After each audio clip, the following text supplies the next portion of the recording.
आप जर्नलिस्टों से मैं ये कहना चाहूँगा कि जब अगर उनकी ये सोच है तो आज वो इंडिया से बाहर क्यों गए हुए हैं। आपको मालूम होना चाहिए कि ब्रिजभूषण इंडिया से बाहर हैं इस वक्त और वहाँ नेगोशिएट हो रहा है कि किस तरह से सत्ता पक्ष उन्हें बचाए और वो कितना फंड सत्ता पक्ष को देंगे। ये सारे नेगोशिएशन हो रहा है। पोस्को में बचना बहुत मुश्किल है। जितना देर कर रहे हैं वो नासूर बनता जा रहा है। ये हमारे खिलाड़ी हमारी जो है ये हरियाणा का इशू नहीं रहा, ये राष्ट्रीय अंतर्राष्ट्रीय इशू हो गया है। इस पे आज ऑस्ट्रेलिया, जापान और जहाँ जहाँ भी हमारे प्रधानमंत्री जा रहे हैं वहाँ पे उनको बेइज्जती झेलना पड़ रहा है। लोग जो है जो हमारे स्ट्रीम मीडिया है वो दिखा रहे कि नहीं हमारे मोदी जी का बहुत इज्जत हो रहा है, वहाँ पे हर जगह उनको बेइज्जती झेलना पड़ रहा है। आपको मालूम होना चाहिए कि ऑस्ट्रेलिया में जहाँ उनका स्वागत हुआ वहाँ पे 5 यूनिवर्सिटी का बच्चों का एडमिशन के लिए उन्होंने रोक लगा दिया है। वो बच्चे अब वहाँ पे एडमिशन नहीं होगा क्योंकि भाई आपके यहाँ तो बहुत गलत परिपाटी चल रही है। तो इसका जवाब कौन देगा। मैंने स्ट्रीम मीडिया तो दिखा रही है कि मोदी जी का जो विदेश में काफी भव्य तरीके से स्वागत हुआ है, पैर छुए जा रहे हैं। वहीं जापान में उनको सभी जितने भी वीवीआईपी थे उन्होंने इग्नोर किया, उनसे नहीं मिले। और वो जिनका जो जिनको दाना नहीं है छोटे से कंट्री में जा करके वो अगर आपका पाँव छू लिया तो हमारे पास भी आएंगे तो मैं भी छू लूंगा। मैं भी तो भाजपा विरोधी मोदी जी का विरोधी हूँ, लेकिन देश का प्रधानमंत्री अगर आता है तो मुझे भी पाँव छूना पड़ेगा। तो इसका मतलब ये नहीं हुआ कि आपका सम्मान मिला है। वहाँ पे जो उनकी बेइज्जती हुई है, देश का जो सम्मान और जो हमारा सर नीचा हुआ है वो शर्म की बात है। और मैं आपको बता दूं 28 मई को विस्टाडोम महल का उद्घाटन होने जा रहा है। कोई पार्लियामेंट का उद्घाटन नहीं होने जा रहा, महल का उद्घाटन होने जा रहा है। उसमें राजा अभिषेक होगा और वहां पे संगोल छड़ी जहां पे मुकुट पहनाया जाएगा, गौन पहनाए जाएंगे और हाथ में राजा की छड़ी जिसका हिंदी माने होता है राजदंड।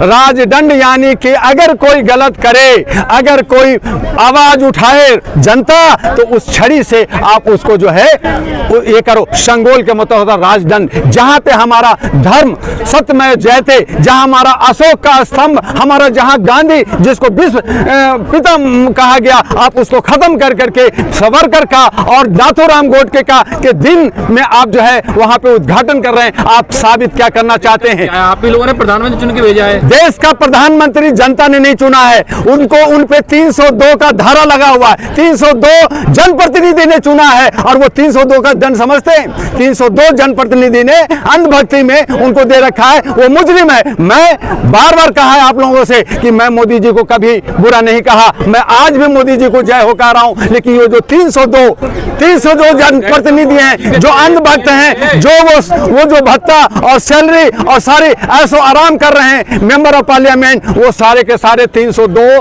भोगी हैं। और इसीलिए मैंने कहा कि 302 का धारा हमारे देश के प्रधानमंत्री पे लगा हुआ।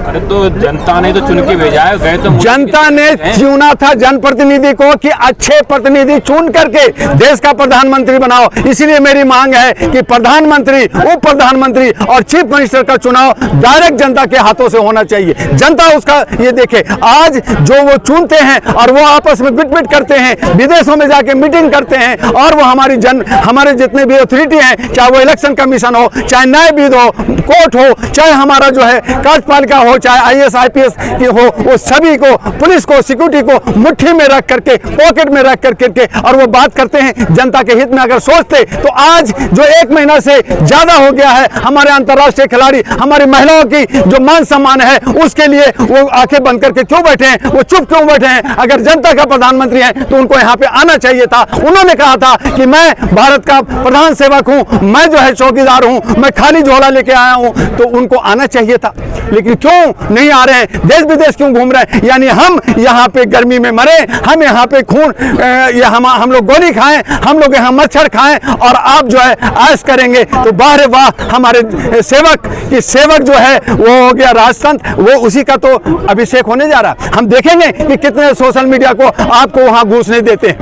मैं खुद एक कार्ड मेंबर वहां जाने के लिए एक एप्लीकेशन डाला है कि हमें भी एक इनविटेशन दिया जाए। करें नहीं दुआ जी, वहाँ पे तो खाली वीवीआईपी लोग रहेंगे, वहाँ पे बहुत सारे ओपोजिशन भी नहीं रहेंगे। तो वो जो खास लोगों के राजमहल में जैसे पहले राजा के दरबार में राज लगता था, वैसे दरबार लगने जा रहा है। वो जनता, अगर जनता का था तो ये उद्घाटन इंडिया गेट पे करते, उनको मैदान में करते, जंतर मंतर पे करते, जैसे केजरीवाल ने अपने शपथ रामलीला ग्राउंड में लिया था, आप वो करते। तो मैं कहता कि हाँ ये आप काम है। मैं ये नहीं कह रहा कि राष्ट्रपति से करो या प्राइम मिनिस्टर से करो, जिससे करना है, लेकिन वो जनता का अगर है तो जनप्रतिनिधि का है तो जनता के बीच में उसका अभिषेक होना चाहिए था, उसका उद्घाटन होना चाहिए। और उसमें संगोल की जरूरत नहीं थी, क्योंकि हमारा जो है राजा अशोक जो अखंड भारत का राज किया, उसको आप खत्म करने की कोशिश कर रहे हो। सत में जयते को खत्म करना चाह रहे हो, आप जो है बुद्धिज्म को खत्म करना चाहते हो, और आप सावरकर और गोडसे को आप ऊपर ला करके और गांधी का नाम निशान खत्म करना चाहते हो सकता है कुछ दिन के बाद हमारे जो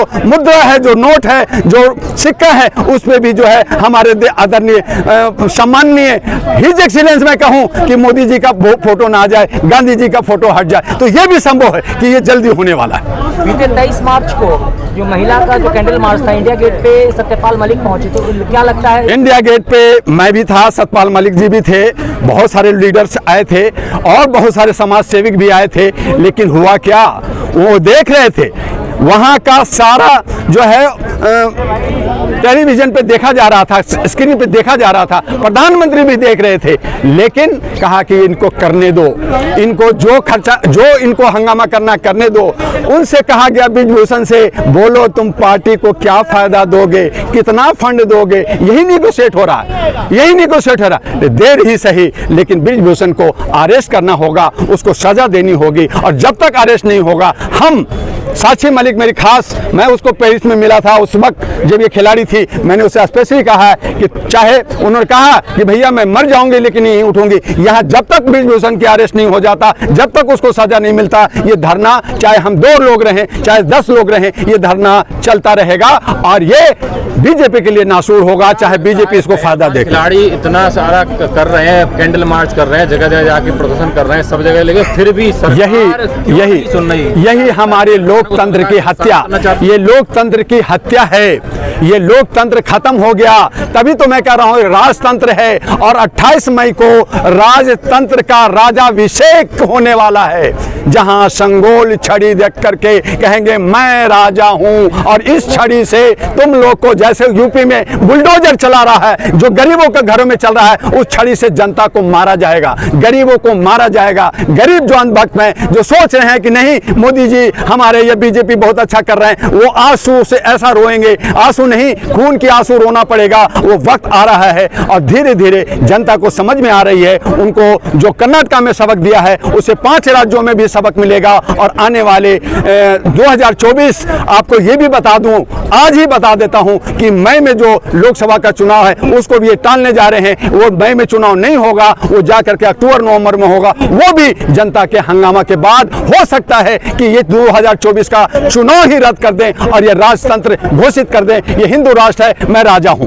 ये भी हो सकता है। तो आपको, हमको, जितने पढ़े लिखे लोग हैं, ये आधार ये है, तथ्य ये है, आपको आ जाइएगा, मेरा ये स्टेटमेंट याद रखिएगा। तैयारियां जिस हिसाब से चल रही है, आपको 28 बहुत दिन नहीं है, बहुत दिन नहीं है। आज 25 आज हो गया, हमारा 26 हो गया है। कल 27 को अल्पसंख्यक अधिकार का हमने कॉन्स्टिट्यूशन क्लब में प्रोग्राम रखा है, 10 से 6 बजे तक। आप सब भी इनवाइटेड हैं, वहाँ पे लंच में भी है, प्रोग्राम है हमारा, वहाँ आइए। उसके बाद में हमने 27 को भी प्रोग्राम रखा है, 28 को हम प्रेस कॉन्फ्रेंस कर रहे हैं, उसके बाद में हमें 4 को मीडिया के लिए रख रहे हैं। और ये हम आपको बताएंगे कि 28 का जो ये रिजल्ट आ रहा है, वो राजाभिषेक था या पार्लियामेंट का उद्घाटन था, ये आपको पता चल जाएगा। हुआ साहब, आपकी पार्टी जो है भाजपा को समर्थन करेगी 2024 के चुनाव में? बिल्कुल नहीं करेगी। हम उनको, अगर भाजपा जिस हिसाब से हम लोग लाए थे कि निकम्मी है कांग्रेस, उसको हटाओ और भाजपा आओ और कार्य 5 साल दिया, उसके बाद देखा चलो जी थोड़ा सा कम समय मिला है और अच्छा करेंगे, तो 5 साल और दिया, 9 साल हो गया। भाजपा राष्ट्र के लिए काम, राष्ट्र के लिए 2014 से पहले कहाँ थे राष्ट्रवादी?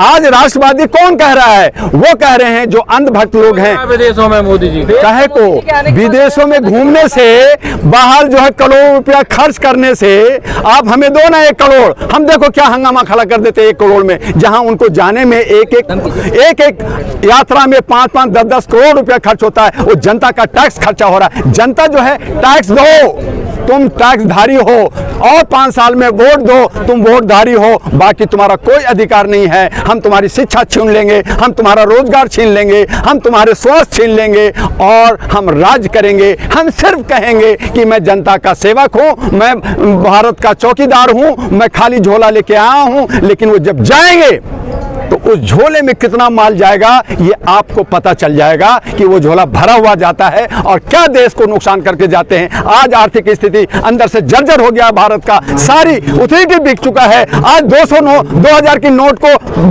बैंकों में मंगाया जा रहा है। क्यों मालूम है? बहुत सारे बैंक दिवालिया होने वाली थी, बैंक बंद होने वाला था, अडानी के पैसे कम हो रहे थे। उस डिफिसिट को खत्म करने के लिए ये चक्र चलाया गया कि भाई ये 2000 का नोट जो घर घर में रखा है वो सब निकालो ताकि बैंकों में पैसा बहुत सारा रहे। वो 2000 नोट बंद करने की बात नहीं, अभी भी बंद करने की बात नहीं है, उसको निकालने की थी कि बैंकों के पास ज्यादा सरप्लस मनी आ जाए और फिर हम अडानी को हम दे सके और अडानी की मसला को खत्म कर दे। अब वो सुप्रीम कोर्ट में गई है, वहां पे चीफ जस्टिस ऑफ इंडिया को कहा जा रहा है कि आप छुट्टी लीजिए, आप विदेश घूमिए, बाकी दूसरी जजेस सुनेंगे। तो इस तरह का साजिश, इस तरह का ये राजतंत्र का जो ये माहौल चल रहा है, ये जो आप सबको समझ में नहीं आएगा, आम आदमी को समझ में नहीं आएगा, लेकिन आम आदमी धीरे धीरे समझने लगी है और एक दिन यही आंदोलन एक विकराल आंदोलन लेगा और 2024 में बीजेपी की सरकार नहीं होगी। जो आज 303 पे है, आज 102 पे भी उनको माहौल पड़ जाएगा। जो आज 302 है, 102 पे भी माहौल आएगा।